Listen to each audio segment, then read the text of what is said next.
Toxicología de metales pesados. Características de los tóxicos metálicos. Llamamos también tóxicos persistentes porque se degradan muy lentamente, casi no lo hacen. Permanecen en el ambiente en los distintos compartimientos. Los metales son elementos químicos que presentan alta densidad, por eso se le dice pesados. Tienen una densidad entre 4 y 7 gramos por centímetro cúbico. Y la característica importante de estos es que son tóxicos. Se presentan normalmente en forma de clúster, que son agrupamientos complejos moleculares con enlaces metal-metal que forman estructuras cerradas, triangulares o de mayor tamaño. Presentan alta reflectividad. La reflectividad es la fracción de radiación incidente reflejada por una superficie. El modelo que tienen de metales, el modelo de enlace, es el de mar de electrones, recordamos, o modelo de bandas. Esto le da gran conductibilidad eléctrica y térmica, así como la reflectividad, que se explica entonces por este libre movimiento de electrones en la estructura metálica. Son maleables y dúctiles, esto es debido a ausencia de enlaces direccionales.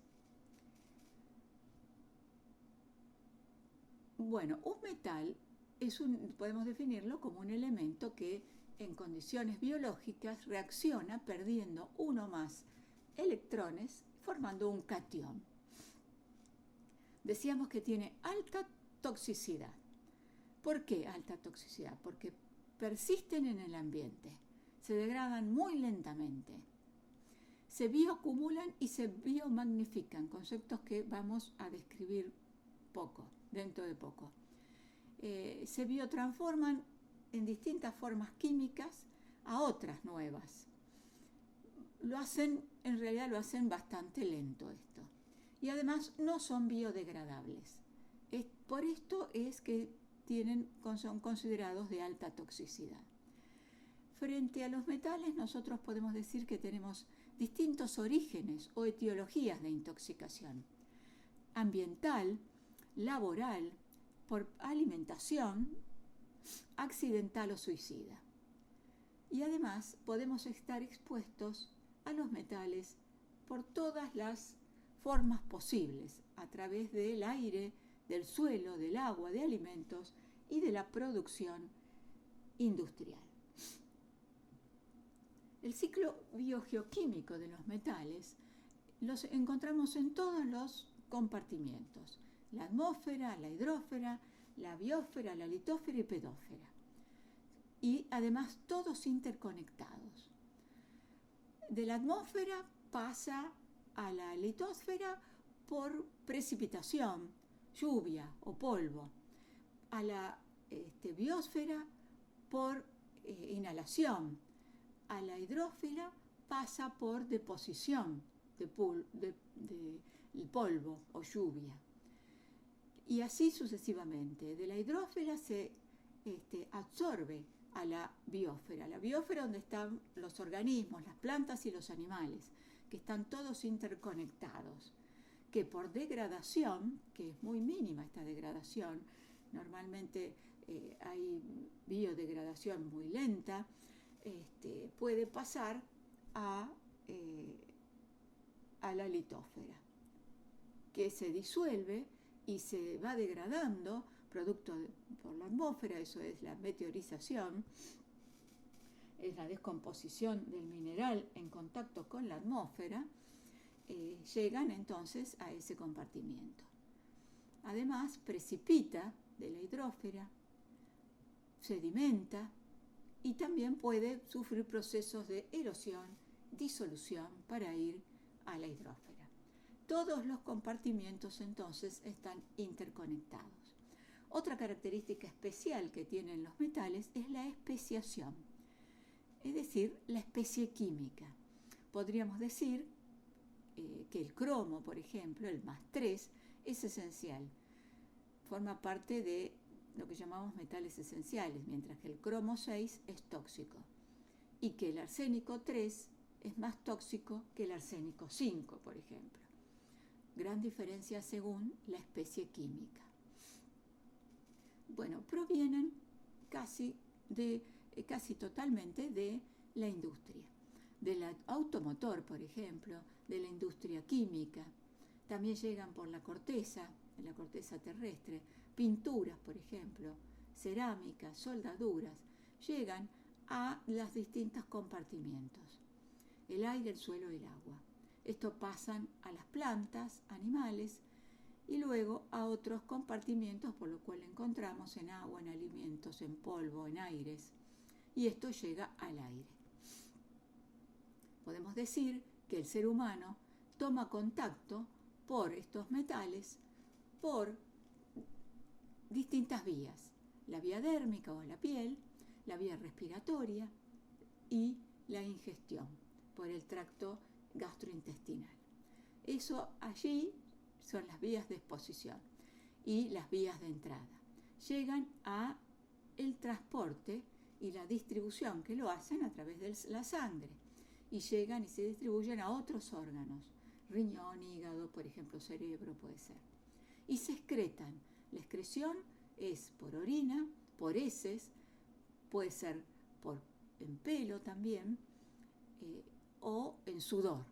Son las principales formas de eliminación en el hombre.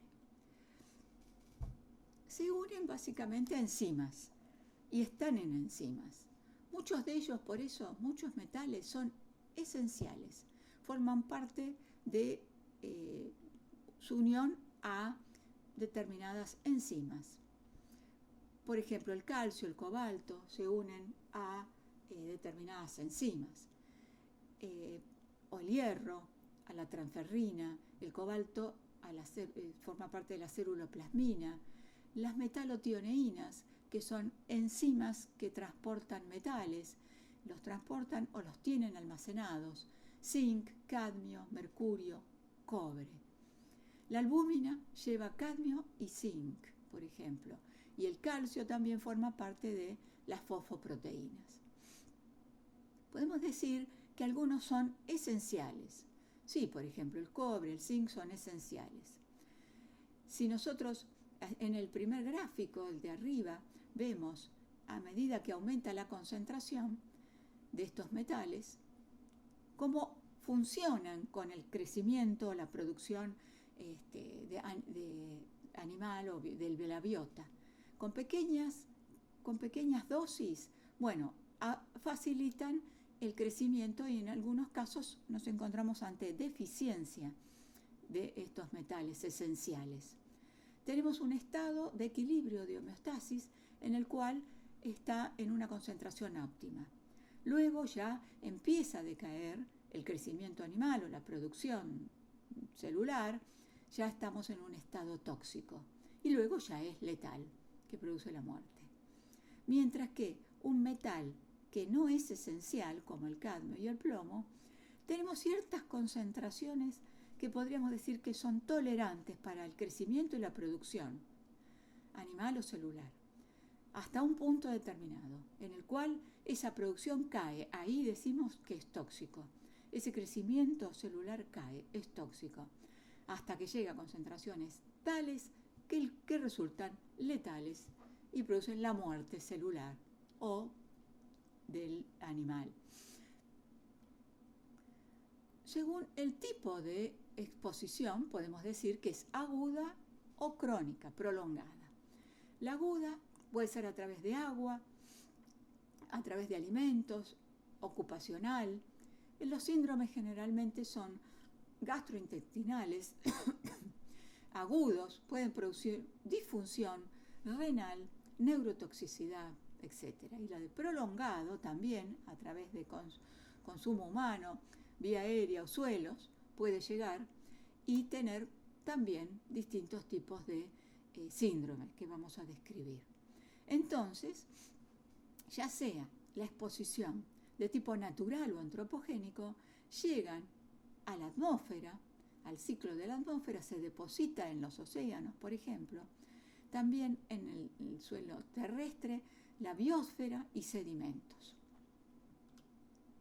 Un concepto importante que tienen los metales es el concepto de bioacumulación y biomagnificación.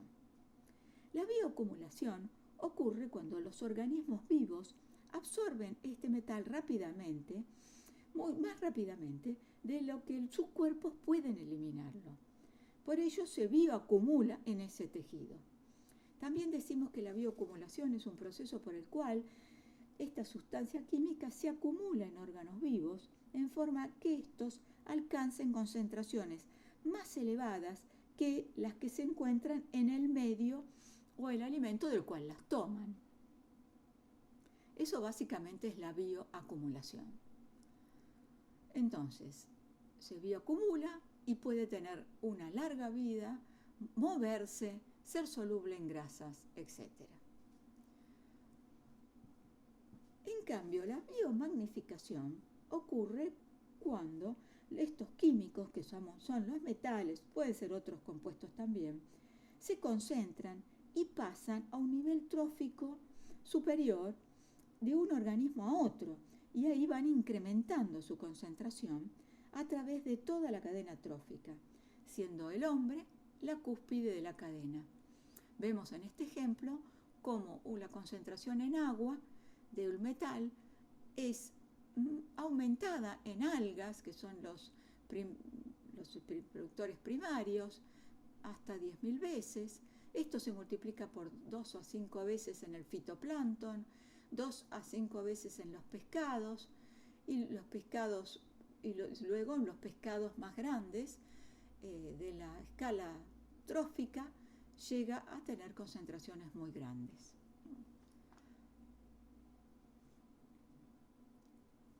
¿Cómo analizamos esta toxicidad de los metales? Bueno, la bioconcentración, decimos que la concentración en el organismo es mayor que la concentración en agua, por ejemplo, o en el entorno. Esto llamamos hay un factor de bioconcentración, que es la concentración del metal en el organismo respecto al entorno. Eso en agua, por ejemplo, el factor de bioconcentración. Y puede llegar a ser 10 a la 6 a 7 veces. Y la bioacumulación, entonces la concentración del metal en el organismo es mucho mayor que en el entorno y la dieta, que es la que obtuvo a lo largo de toda la vida. Entonces el factor de bioconcentración allí sería la concentración del metal en el organismo respecto del entorno más la dieta que tuvo ese animal. Tenemos entonces este gráfico, niveles de bioacumulación.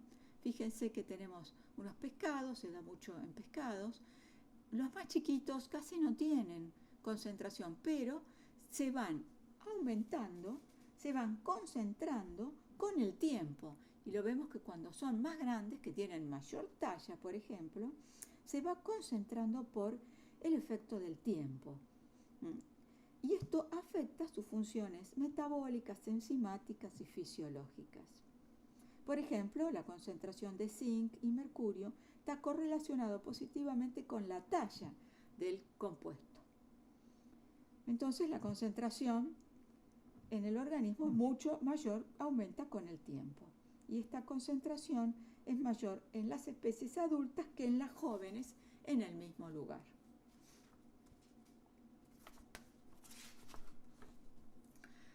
Y la biomagnificación, bueno, acá interviene la cadena trófica. Por eso vemos especies de productores primarios, pescados que tienen un poco más oscuros, lo vemos con más concentración. Las focas y los osos finales, bueno, tienen concentraciones mucho más altas. Ahí podemos ver claramente la diferencia. La biomagnificación interviene en la escala trófica, mientras que la bioacumulación no, interviene solamente la concentración va adquiriendo del medio y además en función del tiempo. Entonces la biomagnificación es el resultado de la secuencia de etapas de bioacumulación que ocurren a lo largo de la cadena trófica.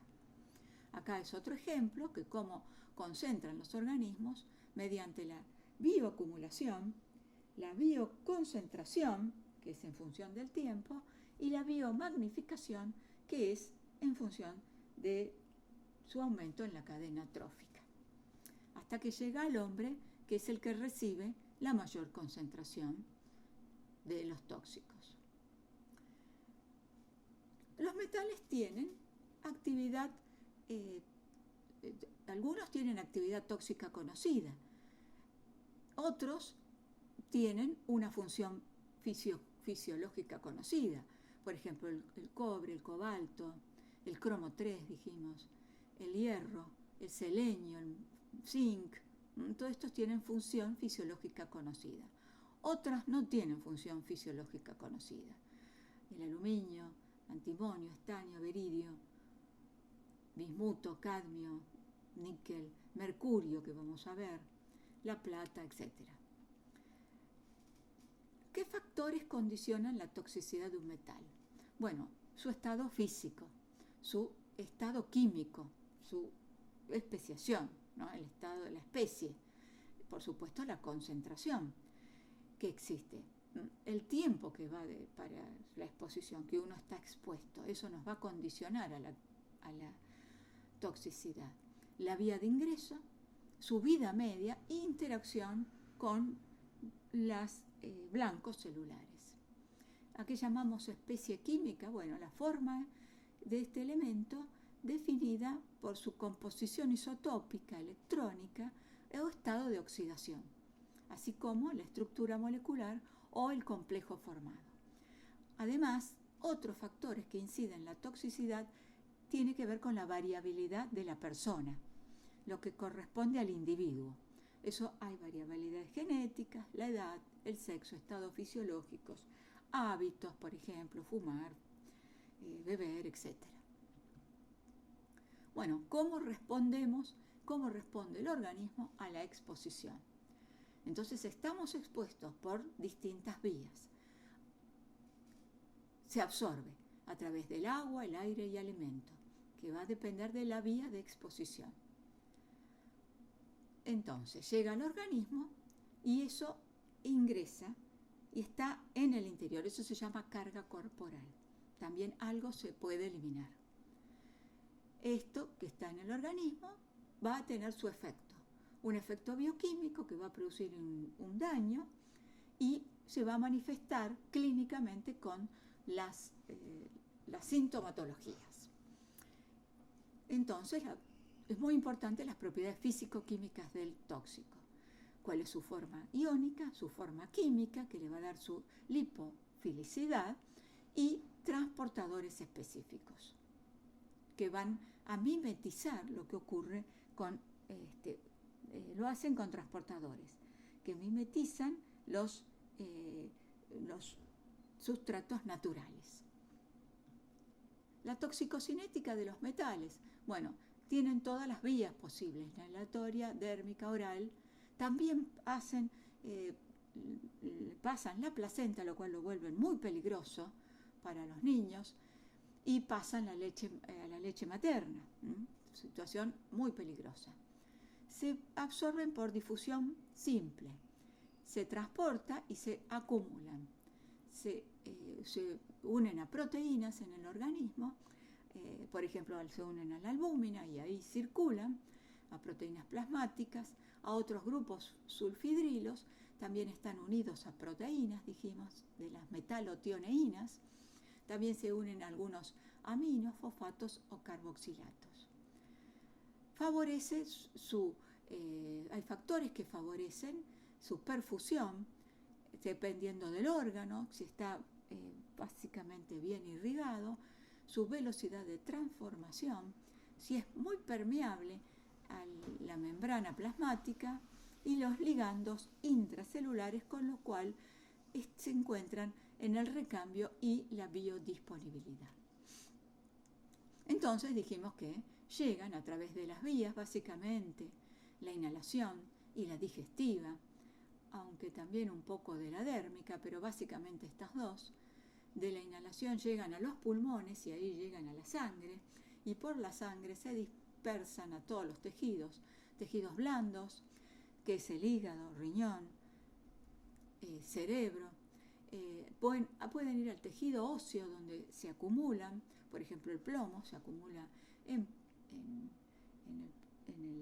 los huesos, por la piel pueden ir y llegar y eliminarse en el sudor, pelos y uñas.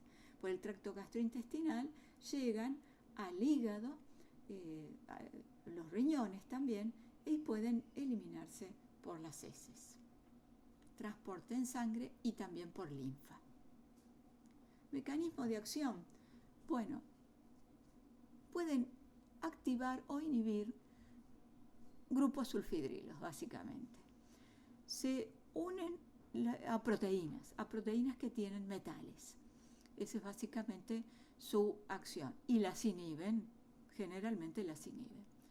Actúan sobre organelas subcelulares.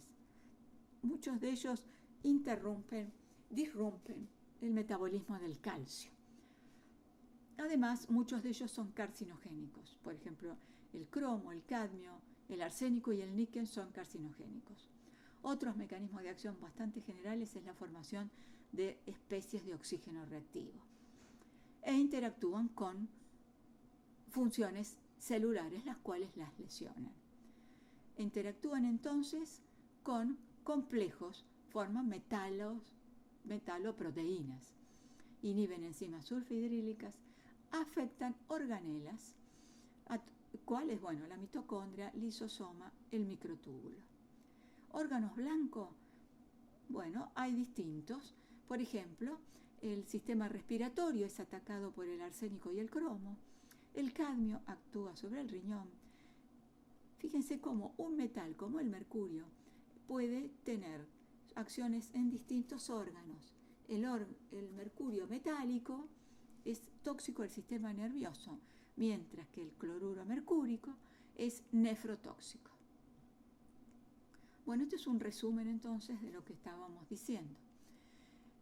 La fuente pueden ser naturales o antropogénicas. Naturales pueden ser por, algunos volcanes, polvos, etc. Pero la mayoría es antropogénico. Llegan entonces según los ciclos geoquímicos, por una distribución global. Se biotransforman y se biomagnifican, dijimos.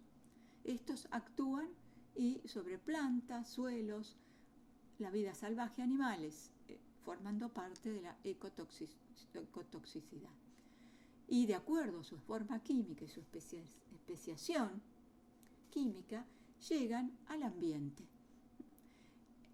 Tenemos entonces la exposición ambiental, puede ser también por alimentos o también puede ser de origen médico. Muchos de ellos eran medicamentos, y allí llegan a nosotros.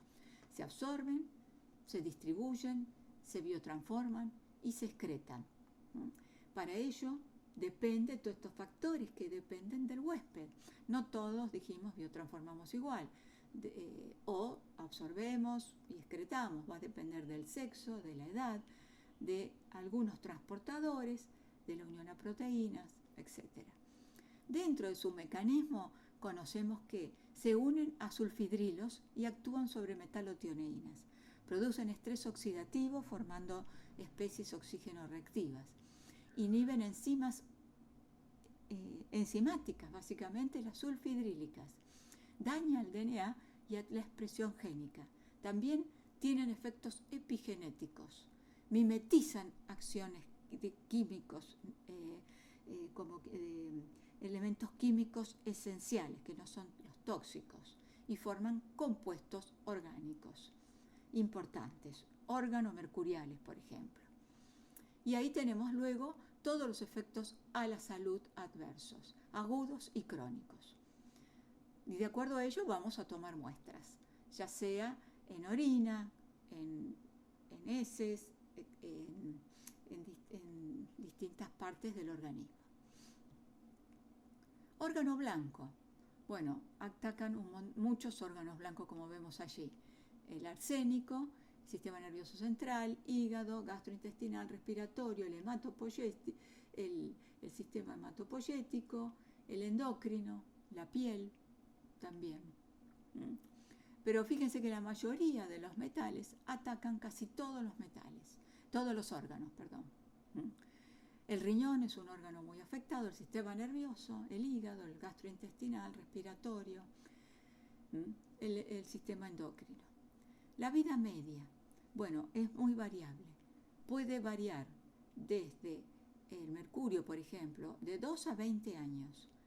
Los bivalentes hasta 30 a 60 días, el mercurio, metilmercurio, desde 90 días a 10 días. El plomo entre 10 a 20 años y el cadmio 10 a 33 años. Efectos principales y su uso. El arsénico ha sido utilizado mucho como herbicida, pesticida en la agricultura, se utilizó muchísimo. Produce cáncer de pulmón y daño a la piel. El cadmio, utilizado en baterías, plásticos, pigmentos, pinturas, patinadas, cromado, por ejemplo, daña el riñón, el pulmón y produce desórdenes en los huesos. El cromo, en el cromado, el platinado, en pinturas, el plomo en pinturas, baterías, mercurio, pesticidas, baterías, termómetros, tienen efectos neurológicos, el mercurio, efectos en el riñón, el plomo también neurológicos en el sistema hematopoyético, en efectos reproductivos, el cromo cáncer de pulmón. Bueno, acá vemos también dónde lo podemos encontrar. El arsénico va a actuar en el riñón, el cromo en pulmón, el mercurio lo vamos a encontrar en aire expirado, el cerebro, órganos metales como el plomo, mercurio, cadmio en orina, plomo en heces. Nos va a indicar dónde buscarlo. Y acá también podemos hablar de efectos epigenéticos, como por ejemplo arsénico, cadmio y níquel, produciendo metilación del DNA, hipo e hipermetilación. Y también arsénico y níquel con las histonas, modificando las histonas, acetilando, metilando o fosforilando histonas. Entonces, esto lleva a efectos epigenéticos. Además, el cromo forma aductos con el DNA y produce estrés oxidativo. Bueno, entrando en alguno de los metales en particular, podemos hablar del plomo. El plomo es utilizado en muchos niveles ocupacional. Plomería, metalurgia, cerámica, en el caucho, en los plásticos, fundamentalmente en la batería, y tenemos una serie de dibujos que indican su exposición. Ambiental también, en casas, pinturas, gasolina, el tema de las naftas con plomo, ahora ya no tienen, pero en su momento tuvieron.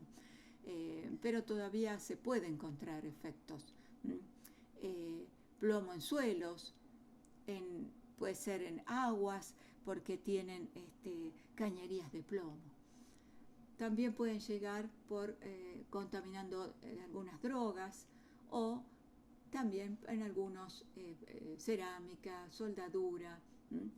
Fíjense, los niños son los principal personas susceptibles, con juguetes, con el hábito pica, que es comer pintura, ¿no? Rascar la pintura y consumirla.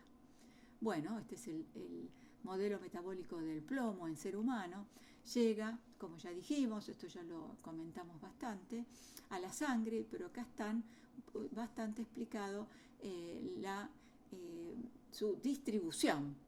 En sangre, 95% del plomo absorbido se va en tejido, queda en hueso, muchísima proporción, casi el 90%. Podemos encontrarlo también excretado en pelo, en uñas, orina y heces. El plomo básicamente está presente en 3 compartimientos, que es la sangre, con una vida media de 35 días, tejidos blandos, médula ósea, el riñón, hígado, cerebro, vida media de 40 días, o huesos. Huesos hasta 7 años puede haber. En sangre se puede excretar finalmente por orina y en tejidos blandos, luego, por una movilización, puede ser eliminado por bilis, sudor, pelo y uñas.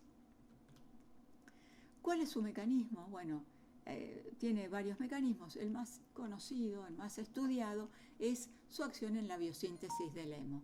Ahí tenemos toda la vía metabólica para la síntesis del hemo. A partir del succinil-CoA se forma el delta-ala-libulínico.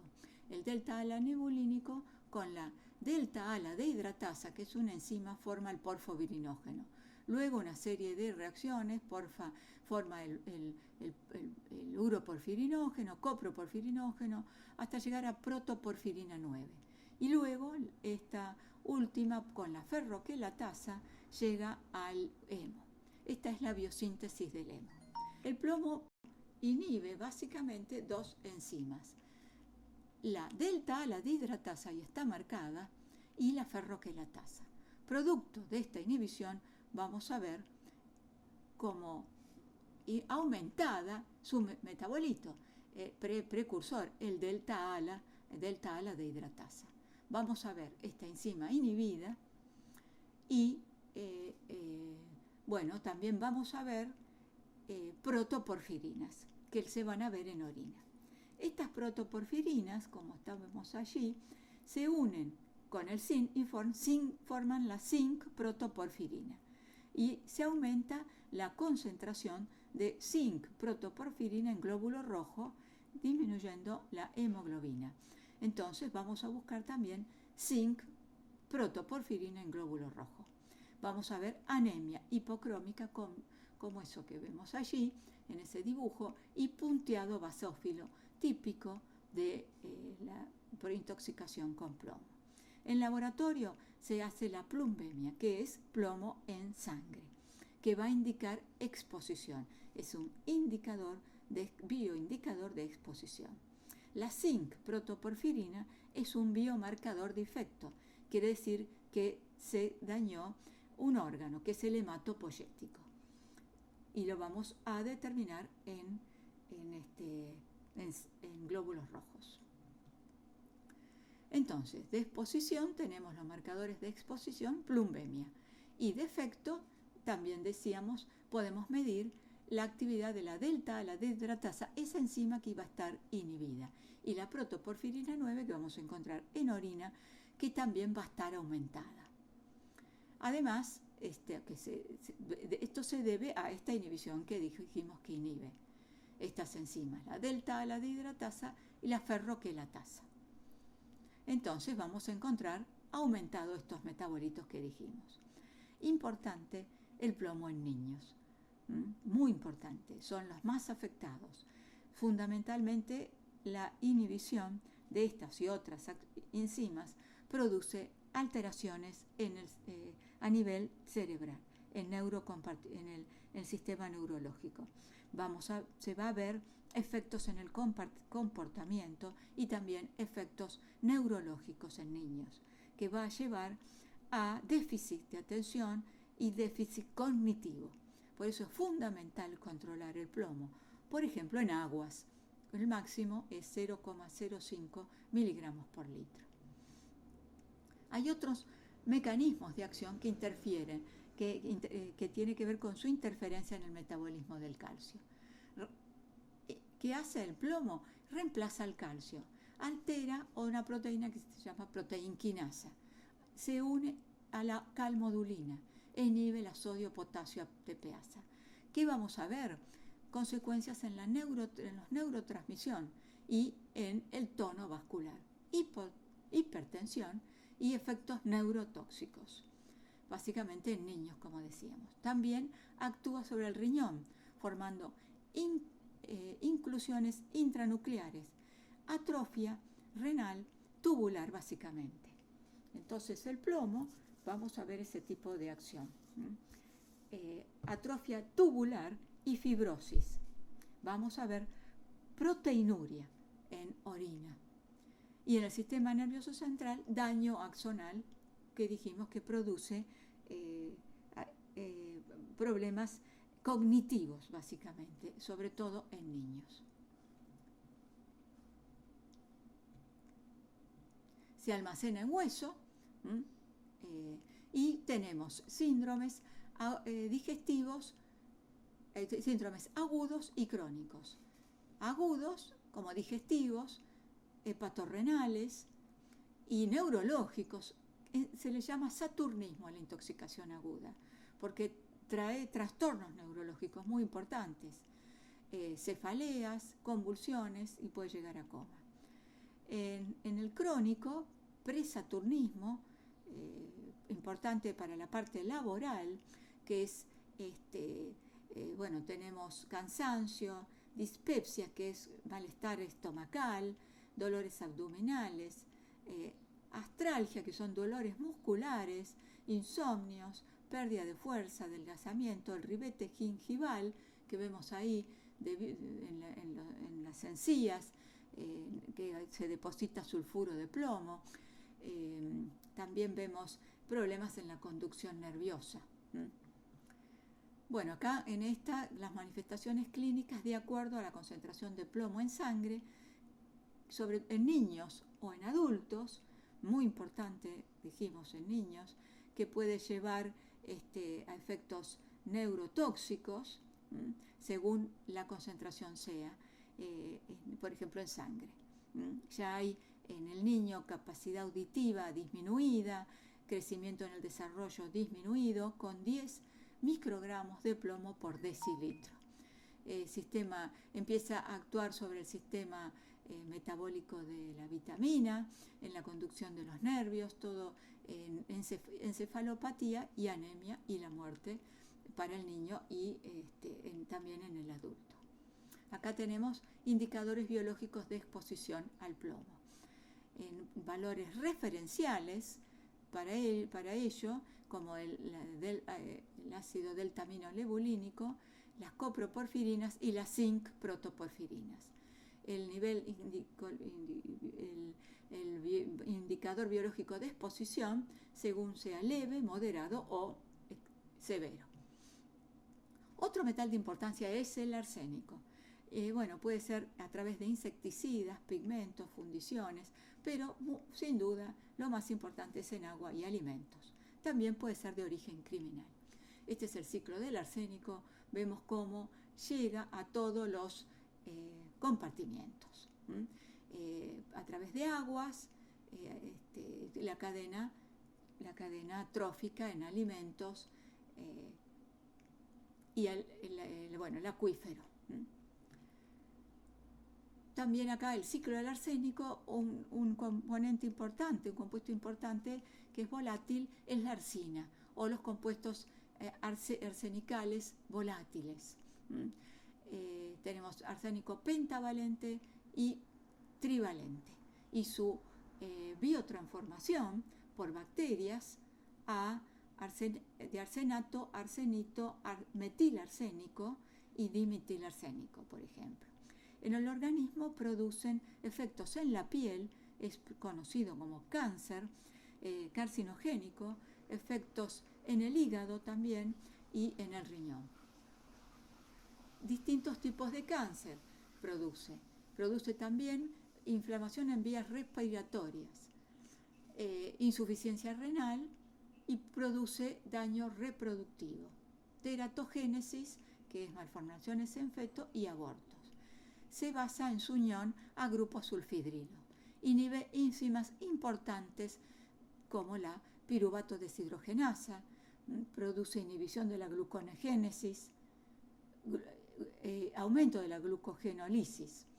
Se une a cisteína, a todos compuestos que tienen sulfidrilos, el glutatión, anulando su función, desacopla la fosforilación oxidativa.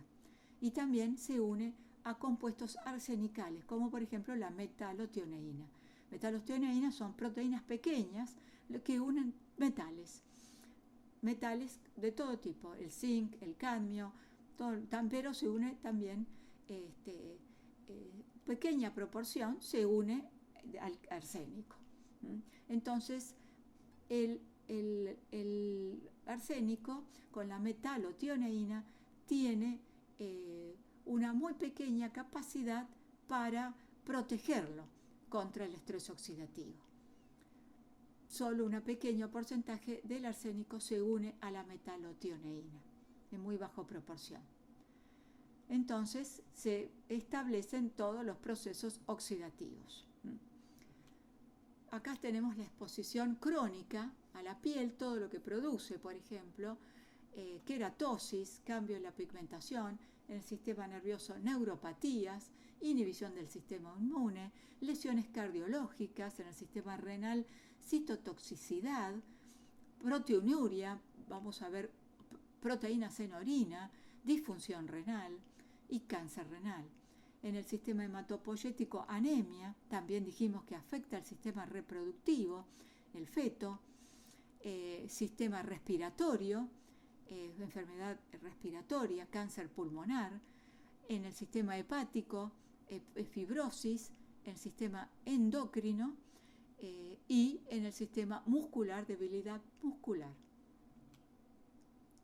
La toxicidad entonces produce cáncer de piel, pulmón y de riñón y de la vejiga, y lo que no produce cáncer es en la piel, gastrointestinal, cardiovascular y neurológicos.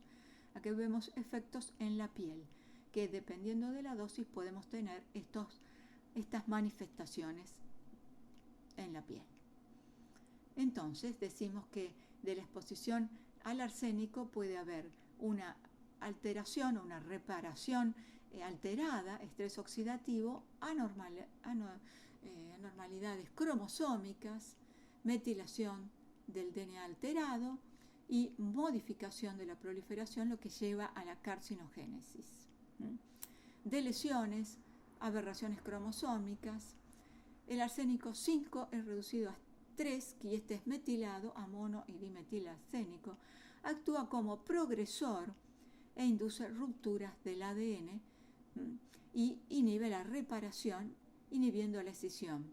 Es clasificado como arsénico del grupo A, ya que evidencia efectos adversos en la salud humana. Acá tenemos distintas especies organoarsenicales, monometilarsénico, dimetilarcínico, arsónico, distintas especies. Por ejemplo, el arsénico más 3 es el más tóxico. Acá tenemos las dosis, mucho más que el trimetilarsénico, dimetilarsénico, monometilarsénico, y las otras que son inocuas. Hay una enfermedad típica que es el ACRE, que quiere decir hidroarsenicismo crónico regional endémico. En nuestro país es muy importante porque hay zonas naturales de arsénico. El ACRE cursa con periodo hiperhidrótico en las palmas de las manos, descamación, hiperqueratósico, callosidades en la piel, en distintas partes de la piel y en el pelo, quebradizo, periodo meladonérmico, donde aparecen las manchas que se extienden en las mucosas, y el final, que es las lesiones ulceradas que producen el cáncer. Y ahí tenemos el arsénico en aguas. El Código Alimentario Argentino habla de 0,01 miligramos de arsénico por litro de agua. Otro metal es el cadmio, muy importante, es también de origen antropogénico, en plantas de procesamiento de metales. Podemos ver ahí baterías, cadmio-níquel, por ejemplo, alimentos no contaminados o cereales también puede ser, el cigarrillo, la exposición a cigarrillo es bastante importante, o entre alimentos podemos hablar de los moluscos o el hígado y el riñón de algunos animales, y en agua, este es el máximo permitido, 0,005 miligramos por litro. Puede ser por vía inhalatoria, a través de la industria laboral y a través de la ingestión. Se absorbe entonces por las mucosas es transportado por el transportador de calcio, llega a los eritrocitos y así a la circulación sanguínea. Se distribuye unido al glóbulo rojo y se une a las metalotioneínas o a la albúmina. Se almacena en hígado y riñón en hasta un 80%. Atraviesa la placenta y puede tener una vida media de 30 años. Se elimina por vías fecales, pero también renal. Intoxicación aguda y crónica con estas manifestaciones que están allí descritas. Inhalación local puede llegar a fibrosis pulmonar, y la ingestión, por vía de ingestión, es diarrea, dolor abdominal. La crónica puede producir en el riñón afecciones liberando el mercurio, el cadmio inorgánico, daña células del túbulo proximal del riñón, produce alteración del glomérulo, proteinuria, glucosuria, que es proteínas en orina, glucosa en orina, aminoaciduria en orina, y mioglobinuria también aumentada en orina en las personas afectadas en forma crónica. Eso es por daño renal. Y en el pulmón, pérdida de la capacidad renal, aumento de la disfunción renal, disnea. Hay el tejido óseo es particularmente afectado. ¿Por qué? Porque disminuye los depósitos de calcio y desregula el balance de calcio y fosfato. Es reconocido carcinógeno para humanos, el cadmio. Produce cáncer en animales de laboratorio y en humanos. Hay una enfermedad reconocida que es la de Itai, que ocurrió en humanos por haber consumido cultivos de arroz que tenían cadmio. Esto era porque una industria drenaba el cadmio y llegó a los cultivos de arroz que se cultivan en agua. Producía fracturas, osteoporosis, osteomalacia, fundamentalmente. También daño renal, efisema y anemia. Esta enfermedad ocurrió en Japón, se llama Itai, que quiere decir ai en japonés. Huesos débiles y quebradizos y dolor constante en las piernas y en la parte espinal. Fracturas frecuentes y daño renal. La osteomalacia es reblandecimiento de los huesos y la desmineralización. Acá tenemos límites para la jornada laboral. Esto es por vía inhalatoria, 5 microgramos por metro cúbico en la jornada laboral, y acá tenemos las concentraciones en sangre, en orina y la disposición biológica. Cuando ocurre, ya estamos en franca intoxicación con valores críticos, como está descrito allí.